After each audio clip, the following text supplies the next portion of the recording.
Hello all, నేను ఈసారి చాలా పెద్ద ప్రాజెక్ట్ చేద్దామనుకొని ఫిక్స్ అయిపోయాను. అదే పూజా మందిరం. యాక్చువల్లీ నేను ఈ మందిరం ఆల్రెడీ కొన్ని ఇన్స్టా పేజెస్లో ఇంకా యూట్యూబ్ ఛానల్స్లో చూశాను పర్చేసింగ్కి. బట్ కాస్ట్ చూస్తే కనుక ఓ రేంజ్లో ఉంది. నాకెందుకో మన చేతిలోనే వర్క్ ఉంది కదా, మనం చేస్తే బాగుంటుంది కదా అనే థాట్ వచ్చింది. అలా థాట్ రావడం ఇంకా నేను ఫాస్ట్గా వెళ్ళేసి కావాల్సిన ఈ వుడెన్ స్టిక్స్ తెచ్చుకున్నాను. ఈ స్టిక్స్ మనకి ఏ వుడెన్ కార్పెంటింగ్ షాప్స్లో అయినా దొరుకుతాయి. మనం ఎంత మెజర్మెంట్స్ కావాలో మనం వాళ్ళకి చెప్పేస్తే వాళ్ళు ఆ సైజులో కట్ చేసి మనకి ఇచ్చేస్తారు. నేను టోటల్ 70 ఇంచెస్ కింద తీసుకున్నాను. నాకు బ్యాక్గ్రౌండ్ కావాలి, టాప్ ఇంకా బేస్ అనమాట. సో టోటల్ నేను 20 స్టిక్స్ తీసుకున్నాను విత్ 70 ఇంచెస్. బ్యాక్గ్రౌండ్ ఇంకా పైన సేమ్ వస్తుంది, లైక్ మనం పైన పాలవెల్లిలాగా పెడతాం కదా. సో బేస్కి మటుకు 4 స్టిక్స్ తీసుకున్నాను. బట్ అది నేను చేసేటప్పుడు నాకు అర్థమైంది కింద బేస్కి 4 స్టిక్స్ అంతగా వర్కౌట్ అవ్వదేమో అని. బట్ నో ఇష్యూస్, మనం ప్లాంక్ పెట్టేస్తున్నాం కాబట్టి అది అంత స్టడీగానే ఉంటుంది అనుకున్నాను. ఇందులో నేను ఏం మిస్టేక్స్ లేకుండా పర్ఫెక్ట్ మెజర్మెంట్స్తో చేద్దాం అనుకున్నాను. అలా చేస్తేనే మనకి పర్ఫెక్ట్ లుక్ వస్తుంది. సో ఇక్కడ పాలవేల్ అయితే రెడీ అయిపోయింది. నేను ఇలాగే సేమ్ బ్యాక్గ్రౌండ్ కూడా ప్రిపేర్ చేస్తున్నాను. ఈ టోటల్ ప్రాసెస్ నాకు మొత్తం 2 days పట్టింది. అండ్ బ్యాక్గ్రౌండ్ ఇంకా పాలవేలి చాలా ఈజీగా అయిపోయింది ఒక 2 hours. మెయిన్ థింగ్ ఆ బేస్ ఇంకా ఫ్రంట్ స్టిక్స్ దగ్గర నాకు చాలా ప్రాబ్లం అయింది. అది మీరు అప్కమింగ్ వీడియోలో చూస్తారు. నేను ఈ షాపింగ్ అంతా ఒకటేసారి చేశాను కాబట్టి నేను ఆ నెయిల్స్ కూడా కొంచెం పెద్ద సైజ్ తీసుకొచ్చాను. మనకి చిన్న సైజ్, చాలా చిన్న సైజ్ సరిపోతుంది. బట్ నేను తెచ్చిన పెద్ద సైజు ఇలా పెట్టంగానే స్టిక్ కూడా విరుగుతుంది అనమాట. అందుకని నేను మళ్ళీ ఈ ప్రాసెస్లో మధ్యలో వెళ్ళి మళ్ళీ కొత్త నెయిల్స్ తీసుకొచ్చాను. యాక్చువల్గా 1 week or 2 weeks ముందే మనం చేసి పెట్టేసుకుంటే బాగుంటుంది. బట్ నేను ఇది కరెక్ట్గా పండగకి 2 days ముందే చేశాను కాబట్టి ఆగి తర్వాత తెచ్చుకుందామన్న ఛాన్స్ కూడా నాకు లేదు. సో అప్పటికప్పుడే ఆ 2 daysలోనే అయిపోవాలి. నేను ఫస్ట్ డే మొత్తం అయిపోతుంది, సెకండ్ డే మొత్తం డెకరేషన్ చేసేసుకుందాం అనుకున్నాను. కానీ అది అసలు అలా అవ్వలేదు. నేను అనుకున్నట్టు అసలు ఎప్పటికీ జరగదు. మీరు కూడా ఈ పందిరి ఆల్రెడీ చూసే ఉంటారు కదా, ఇది ఫోల్డబుల్ వస్తుంది. నేను కూడా ఫోల్డబులే చేద్దాం అనుకున్నాను, ఎందుకంటే అది పోర్టబుల్ ఉంటుంది. మనం ఎక్కడంటే అక్కడ మన పూజ కానీ వ్రతం కానీ అయిపోయిన తర్వాత అది మనం ఈజీగా స్టోర్ చేసుకోవచ్చు. తర్వాత మళ్ళీ సేఫ్గా తీసుకొచ్చి మళ్ళీ పూజ టైంలో మళ్ళీ మనం సెట్ చేసుకోవచ్చు. బ్యాక్గ్రౌండ్కి ఇంకా పాలవెల్లికి పెట్టిన ఫోల్డింగ్ హింజెస్కి నాకు ఎలాంటి ప్రాబ్లం రాలేదు ఫిక్స్ చేయడానికి. ఈజీగా ఫిక్స్ అయింది, ఈజీగా ఫోల్డింగ్ అవుతుందన్నమాట. ఇప్పుడు నేను ఏం చేస్తున్నానంటే ఇది బ్యాక్గ్రౌండ్కి మనం బెల్స్ కానీ ఇంకా ఫ్లవర్స్ కానీ హ్యాంగ్ చేసుకోవడానికి ప్రతి బాక్స్లో ఒక హుక్స్ అయితే సెట్ చేస్తున్నాను.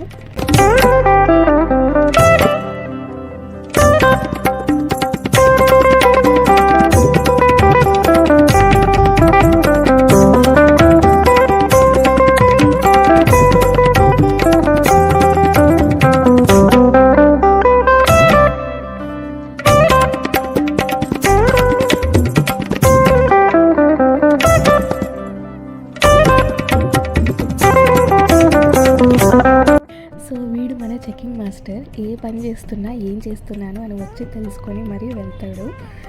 ఇప్పుడు బేస్ ఇంకా బ్యాక్గ్రౌండ్ హింజెస్ ఫిక్సింగ్ అనమాట. ఇక్కడ నాకు కొంచెం ప్రాబ్లం అయింది, ఎందుకంటే నేను పర్చేస్ చేసే దగ్గర లింక్లో చూస్తే వాళ్ళు ఎక్స్ట్రా స్టిక్ అనేది యాడ్ చేశారు. ఇప్పుడు నేను వెళ్ళి ఎక్స్ట్రా స్టిక్స్ తెచ్చుకొని ఫిక్స్ చేసేంత టైం అయితే అస్సలకి లేదు. సో నాకు వచ్చిన ఇమీడియట్ ఐడియా ఏంటంటే ఇదన్నమాట, ట్యాగ్స్. సో ఈ ట్యాగ్స్ ఉండడం వల్ల ఆ రోజు నాకు చాలా హెల్ప్ అయిందనమాట. సేమ్ యాజ్ యూజువల్ ఫ్లెక్సిబుల్గా ఉంటుంది హింజెస్ లానే, మనకి ఎక్స్ట్రా స్టిక్ పెట్టాల్సిన అవసరం రాకుండా చాలా ఈజీగా సెట్ అయిపోయింది. ఇది దీనికోసమే కాదు, ఇంకా డెకరేషన్ టైంలో కూడా ఈ ట్యాగ్స్ చాలా బాగా హెల్ప్ అవుతాయి. It's ready. సో ఫోల్డింగ్కి దానికి మొత్తం బేస్ థింగ్ అయితే మనకి రెడీ అయిపోయింది. It's varnish time. So wooden దానికి మనకి వార్నిష్ వేస్తేనే కదా ఆ గ్లో అంతా తెలిసేది.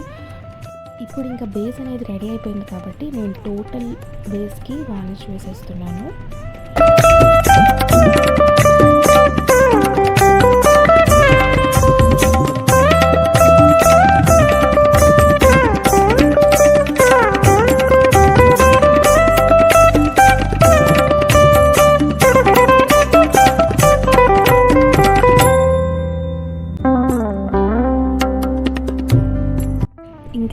బేస్కి ఇంకా ఈ చిన్న స్టూల్కి కూడా నేను వార్నిష్ వేసేస్తున్నాను.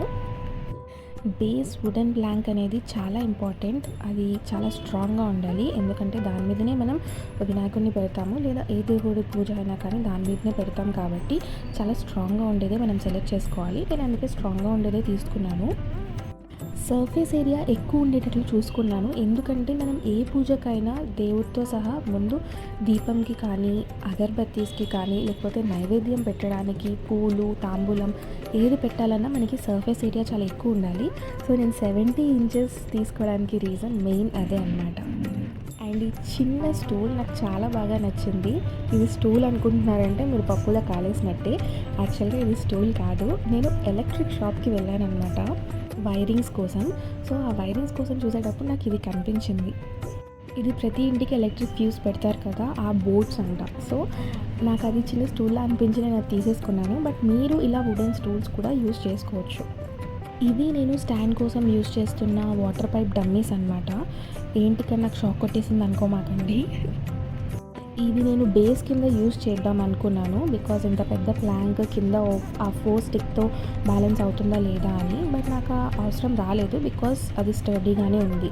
ఈ డమ్మీస్ని నేను ఇంకా పీవీసీ గ్లూ తోటి నేను ట్రై చేశాను స్టిక్ చేద్దామని చెప్పి, బట్ అస్సలు అవి అతుక్కోలేదు, ఈజీగా ఊడిపోతున్నాయి. తర్వాత ఇంకా నాకు అనిపించింది ఓకే ఫైన్, మనం డ్రిల్ చేసేసుకోవచ్చు కదా అని చెప్పేసి, అందుకని ఇంకా ఈ 4 డమ్మీస్ని నేను ఒక స్టాండ్ లాగా డ్రిల్ చేసేస్తున్నాను. ఇవి కూడా చాలా స్ట్రాంగ్గా ఉన్నాయన్నమాట. కాబట్టి నేను ఫస్ట్ ఒకసారి నెయిల్ తోటి హోల్ చేసి తర్వాత నేను దాన్ని డ్రిల్ చేస్తున్నాను, బికాస్ ఎక్కడ నేను ఛాన్స్ తీసుకోలేదు ఈజీగా పడిపోయేటట్లు, లేకపోతే ఆ స్టాండ్ లూజ్గా ఉండేటట్లు అన్నీ స్ట్రాంగ్గా ఉండాలనుకొని నేను ఫిక్స్ అయ్యాను. సో ఫైనల్గా మనకి లుక్ అయితే ఇలా వస్తుంది, బేస్ తయారైపోయింది.